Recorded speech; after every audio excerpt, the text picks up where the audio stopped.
responde o seu WhatsApp é um robô? Ou você tem aquele estilo de responder mensagens com mensagem automática? Se liga nesse vídeo que eu tenho uma coisa para te falar.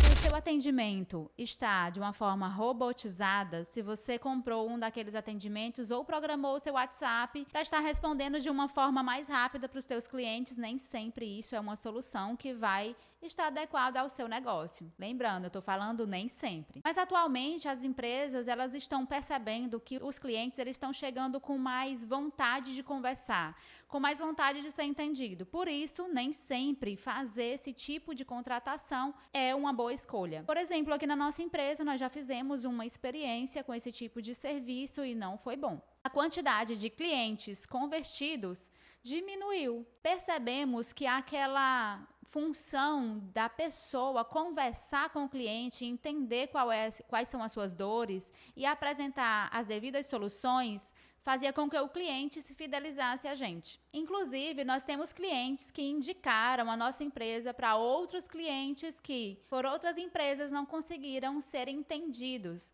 Essas empresas não conseguiram passar uma boa solução porque, a primeiro momento, o atendimento robotizado fez com que ele caísse, muitas vezes, em uma área da empresa e que não era a área que ele estava precisando. Muitas vezes, esse cliente atendido de uma forma robotizada pode até ser mais rápido.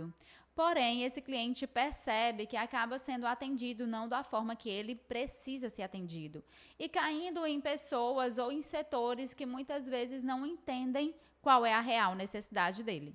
Vou te trazer agora alguns benefícios sobre o atendimento humanizado. O atendimento humanizado dispõe a possibilidade para o cliente ser compreendido e a gente consegue apresentar para ele uma melhor solução. Outra coisa também, muitas vezes o cliente ele não está disposto a fazer um pagamento tão alto, por exemplo, naquela determinada ocasião. E você, naquele atendimento humanizado, consegue perceber isso pelas objeções que ele apresenta. Após essas objeções serem apresentadas, vale aqui uma dica de ouro. Se o orçamento não foi aprovado, por exemplo, por conta de valor, vale a pena você apresentar os benefícios das marcas que você trabalha. Se ainda assim o cliente não fechar com você, está na hora de você apresentar um orçamento, por exemplo, de marcas que você tem de segunda escolha ou de outras marcas e que você pode ofertar um desconto para ele. Por exemplo, vou dar aqui um exemplo e até citar nomes. Nós temos aqui compressores de várias marcas. Por exemplo, compressores da Eugene, da Tecance, da Embraco. Sabemos que existem compressores com a mesma capacidade de valores bem diferentes. É a forma em que você tem de fechar um orçamento com o teu cliente. Na hora que você apresenta, por exemplo, um compressor que é de uma marca padrão que você trabalha, e o cliente tem uma objeção de não fechar esse serviço por conta do valor, você consegue fechar esse serviço por um valor mais baixo apresentando, olha, nós temos um outro compressor de uma outra marca, por exemplo, que essa marca ela não é bem aceita aqui por outros clientes, mas se o senhor quiser fazer a opção de fechar com ela, o orçamento cai para tanto. Lembrando que isso é somente assim em último caso. Mas é uma forma de você não perder venda. Outra coisa também sobre o seu atendimento. Quando o cliente entrar em contato, você jamais, fale, a minha agenda está lotada. Primeiro, você recepciona a demanda do cliente. Em segundo, você apresenta para ele qual é o dia em que você tem a disponibilidade, o dia ou o horário, da forma que você costuma trabalhar. Se o cliente perguntar, você não teria para mais cedo? Ou você não teria para hoje?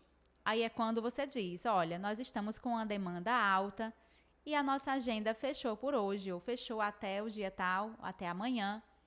Falar que a agenda está lotada, muitas vezes você coloca um cliente em potencial para procurar outra empresa. Vale a pena essa dica, anota aí e coloca para ser tua rotina, tá? Esquece essa frase, está com a minha agenda lotada.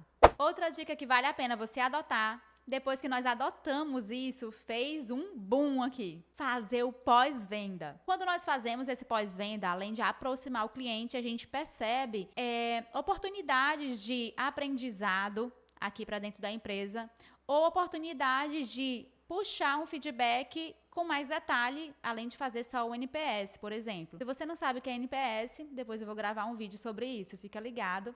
Vou aproveitar já, ativa as notificações, se inscreve aqui no canal e comenta aqui embaixo se esse conteúdo tem te ajudado.